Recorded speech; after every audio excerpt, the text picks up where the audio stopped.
So, good morning, all of you. In our last class, we started our discussion with JDBC, that is Java Database Connectivity, and then we discussed the various types of drivers that is present in JDBC. So, there are four types of drivers. Type 1, that is JDBC to ODBC driver. Type 2, that is Java native code driver. Type 3, that is JDBC driver, which is called as a Java protocol, and type 4 JDBC driver, which is called as database protocol. Then we discuss the various steps in JDBC process. The 5 steps include loading the JDBC driver, connecting to the DBMS, then creating and executing the SQL statement, then processing the data returned by the DBMS, and finally terminating the connection to the DBMS.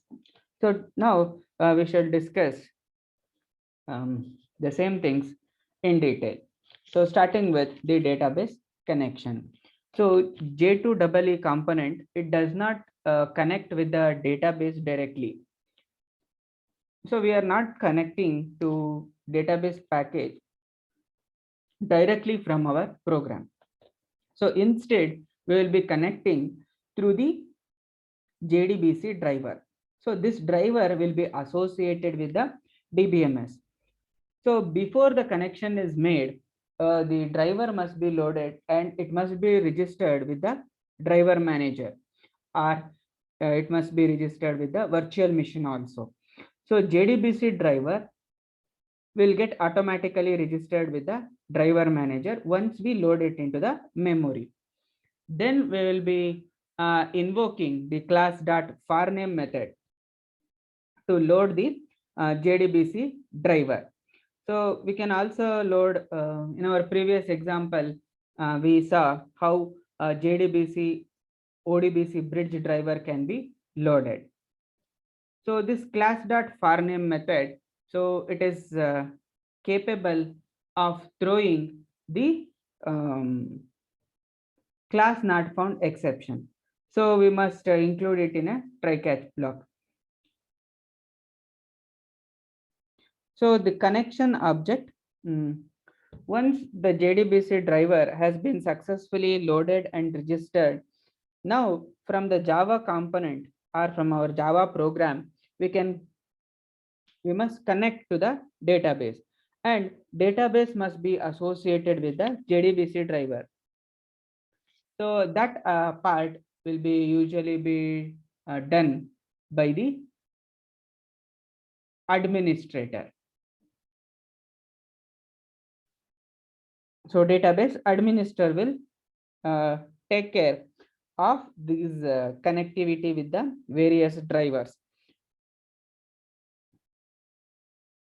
Suppose if you want to connect with a Microsoft Access database, which is very easily connectable database, and no need to install anything, just a MDB file that is sufficient to connect with Microsoft Access database.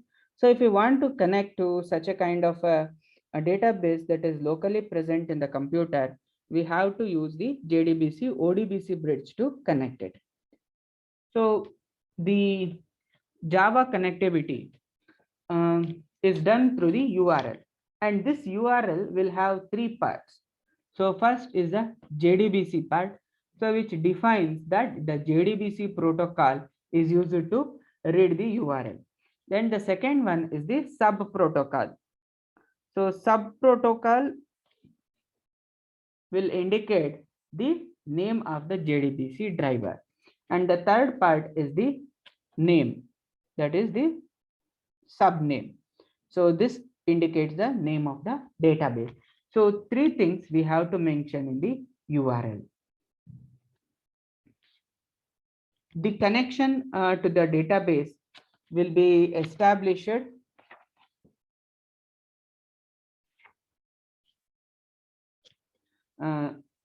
when we invoke this connection method, that is using get connection.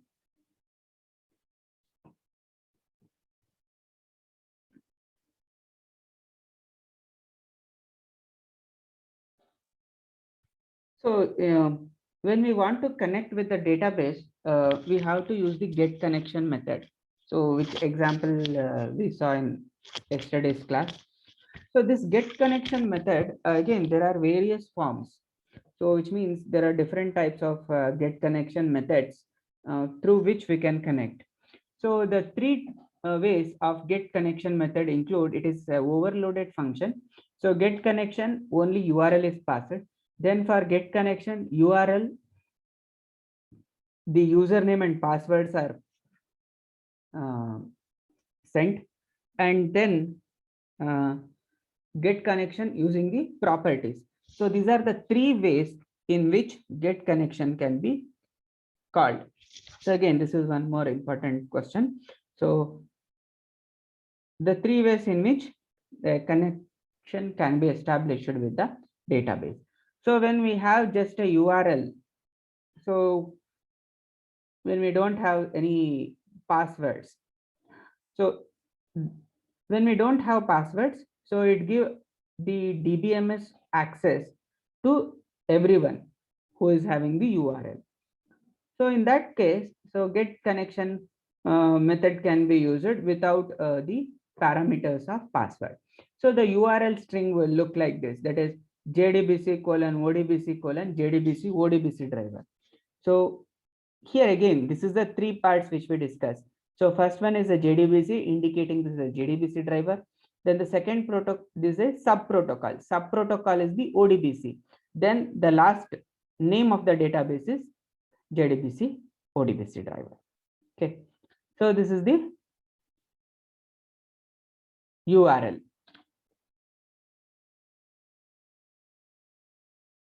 And this is used when we don't have any passwords. Next, the other method is when we want to connect with the database using the user ID and password.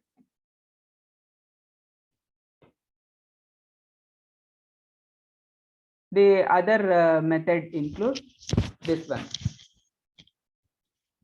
the get connection method with URL, user ID and password. So password is the last parameter. So here there is a mistake. So user ID should come first, then the password. So here it is correct. So when we want to limit the database access only to the authorized people or authorized application, we will give the username and password to only those users so that they can access. So in that case, the get connection method would appear like this. First we'll load the driver, that is class.farname. Then the driver manager dot get connection. So driver dot manager dot get connection of URL, user ID and password. So there might be occasions when DBMS required the information besides user ID and password. So before granting access to the database, so that additional details are required. So those additional details are often referred to as properties, and that must be associated with a property object. So the third mechanism is through the properties.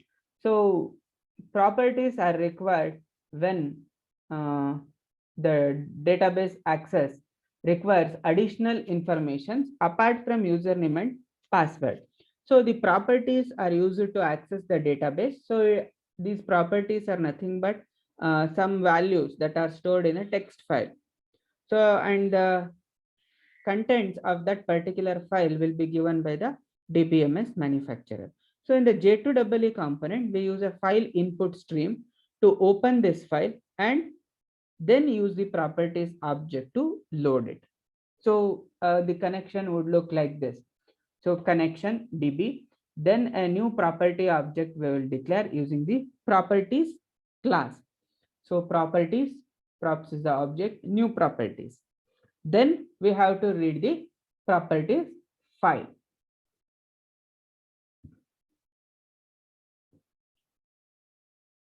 So that reading of properties will look like this.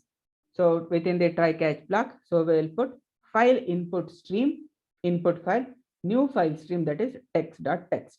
So assuming that this file is having the properties, then what we do, once the file is read in the file input stream, we will call the load method on the properties. So prop.load, what is prop? Prop is the properties. So that is the properties object. For that, we will call the load method of input file.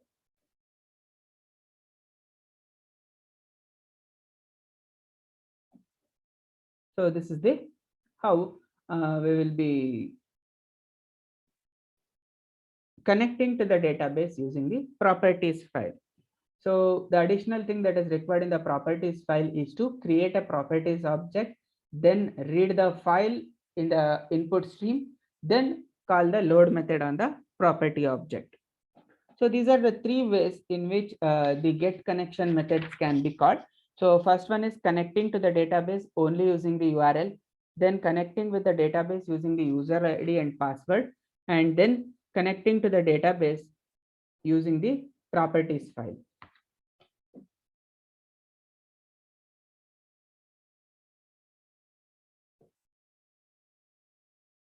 So next we shall see the concept of timeout.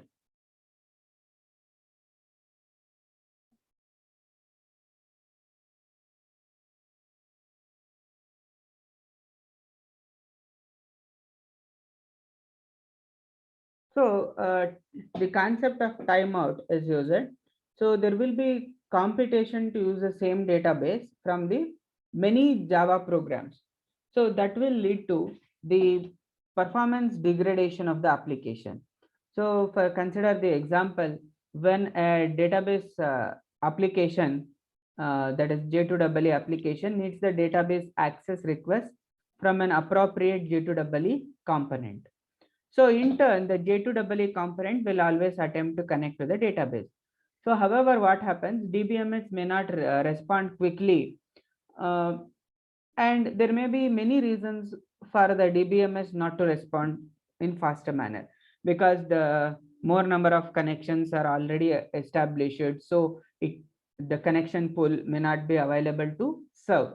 So rather than to wait for a delayed response from the DBMS, so what does we can do from a program is to set the timeout period.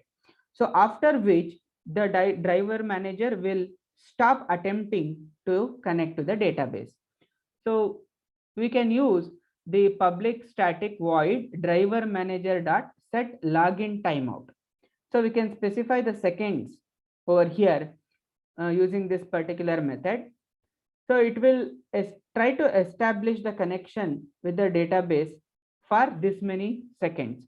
So after this, the timeout will happen. So similar way, we can also set the public static integer driver manager dot get login timeout.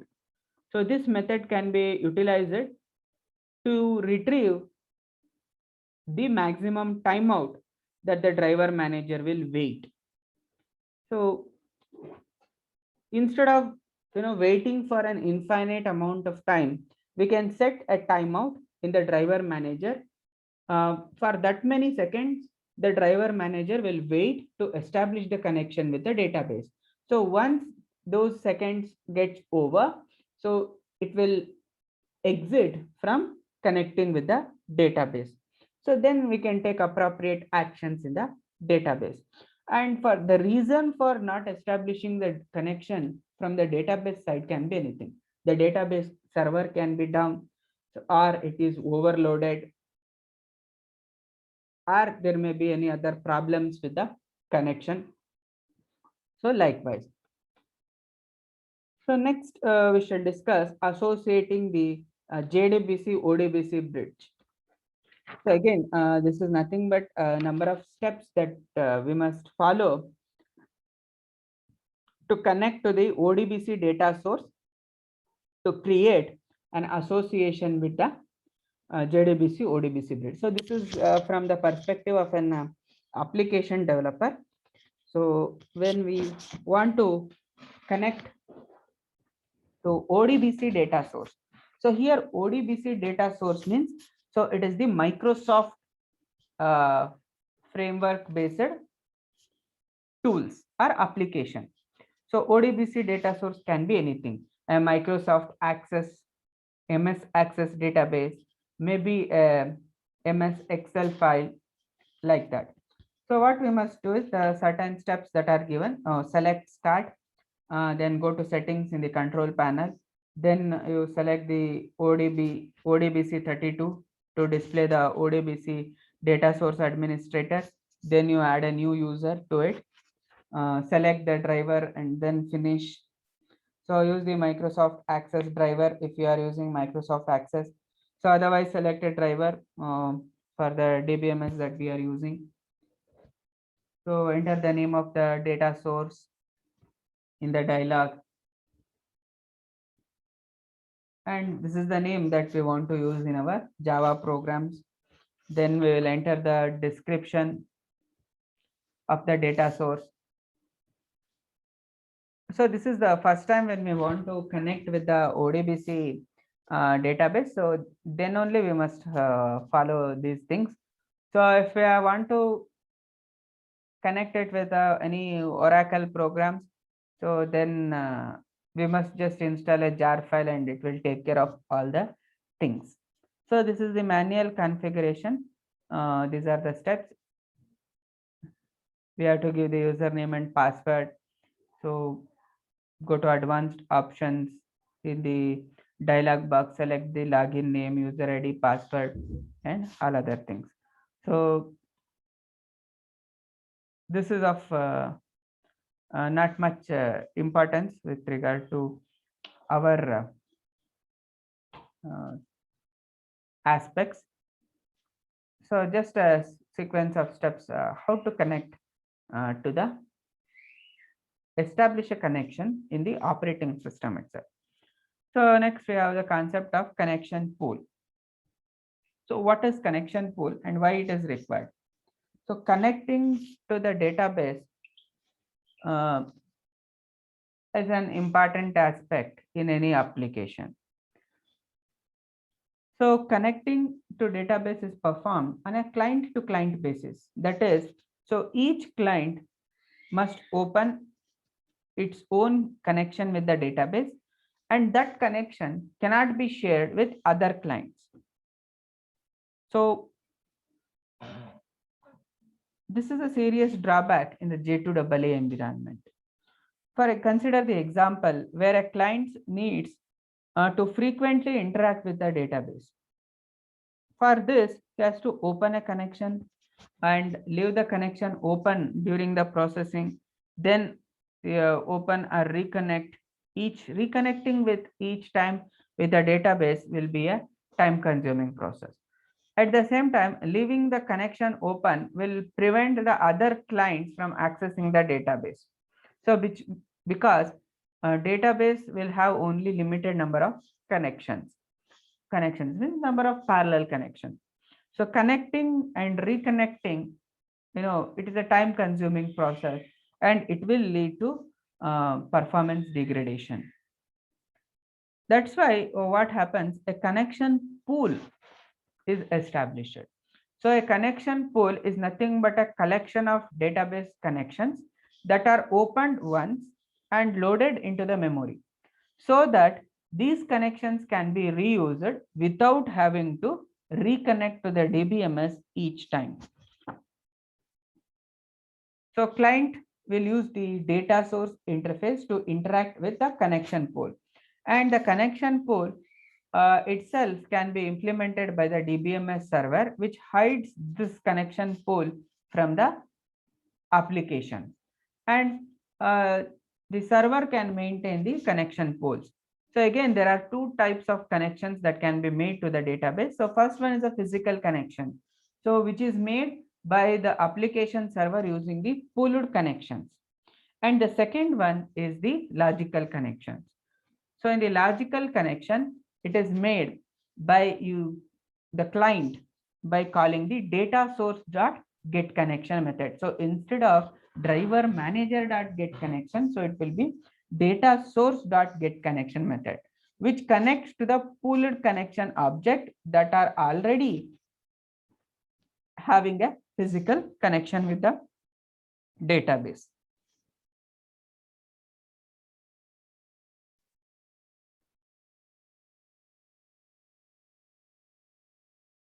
So for this, let us look at an example. So here what happens, in the first step, the J2EE component will obtain a handle to the JNDI. So JNDI full form is Java Naming and Directory Interface. So J2EE component must obtain a handle to this JNDI. Next, we will call the lookup method on JNDI, and name of the connection pool is passed, which returns the data source object that is there in the pool. And then we'll get the connection from the pool and close the method. So this is a pictorial representation of the connection pool. So the application server will have the pool of connections. So in this case, it is having 5 connections that are there in the connection pool, and in turn there it is making a connection with the database. And for this web application, the request will come. So as and when the request comes, so one of the connection is taken from the pool and is assigned to serve that purpose. So when the connection is not being utilized for that particular connection, so that connection will again go back to the pool serving the other clients. So as and when the client wants to connect, so one of the connection from the pool will come out and serve it. So in this way, the opening and closing of connections is avoided. That is, the reconnecting with the database every time is avoided, and hence from the application perspective, the performance of the application will be enhanced.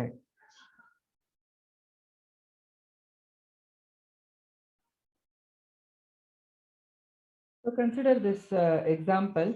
So the first thing that we must do is to get a new context. So a context will be loaded in the context object.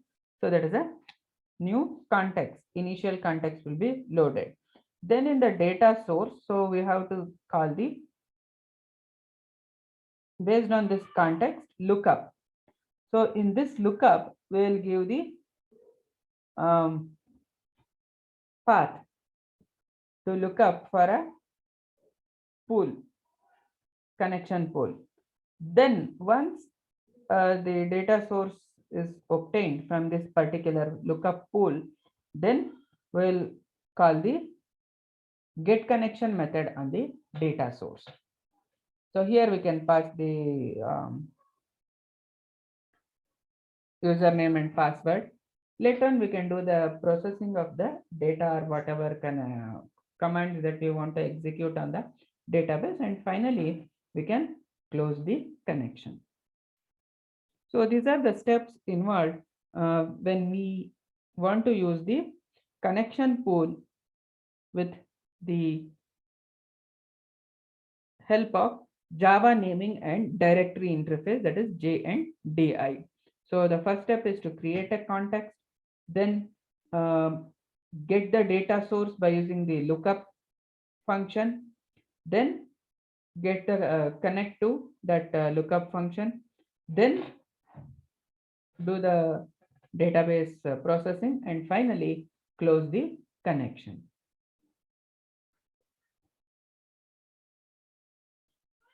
So this is about the connection pool here. The next concept is the statement objects. So once we establish the connection with the database, the next task is to execute the statements. So statements means the SQL queries. So then in order to execute the database commands, so the Java component will create and send a query for the data access that is present in the database. So there are actually 3 types of statements that we can do. One is the statement object, which will execute the query immediately. And then Prepared statement. So this prepared statement is used to execute a compiled query. Then we have one more category of statement, that is the callable statement. So callable statements are used to execute the stored procedures.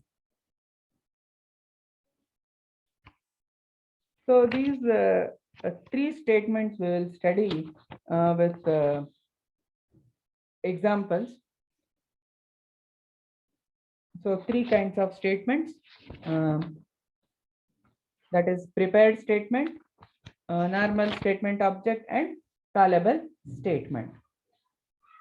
So the statement object, this is used whenever a Java component, whenever we say J2EE component, it is for our Java program. When in the program, we want to immediately execute the query without compiling the query. So here the query will not be compiled. Again, query compilation has to happen at the database side, because the syntax checking of the query will be done at the database side. So when we want to execute a query without having to compile it first, then we'll use the statement objects. So the statement object contains the execute query method. So we can directly call the execute query method. It will execute the query. Query is passed as a parameter to this method.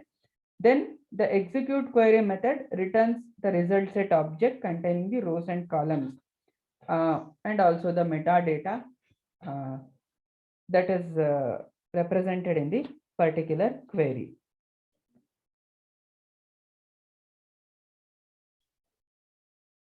So result set object also contains methods that are used to manipulate the data. Manipulate the data means that is updation and deletion. So again, one more method is present in this statement objects, that is the execute method. So execute method of the statement object is used when there are multiple results are returned. So this is the second execution way. The third most commonly used method of the statement object is the execute update method. So execute method, execute query method, and then this is the execute update method. So this execute update method is used to execute the queries that contain the update and the delete SQL statement, which will change the row values or removes a row, that is deletes a row in the database itself. The execute update method, it doesn't return the result set because the result set will not contain a data. Whenever we perform the update or delete operation, so it will indicate that how many rows are updated by the query or how many rows are deleted by that particular query. So that integer value will be returned by this method, that is execute update. So this execute update method can be used to insert, delete, update, or to perform any DDL statements can be passed over here. Irrespective of whether we use execute update or not, the execute query method can be used to perform all sorts of operations.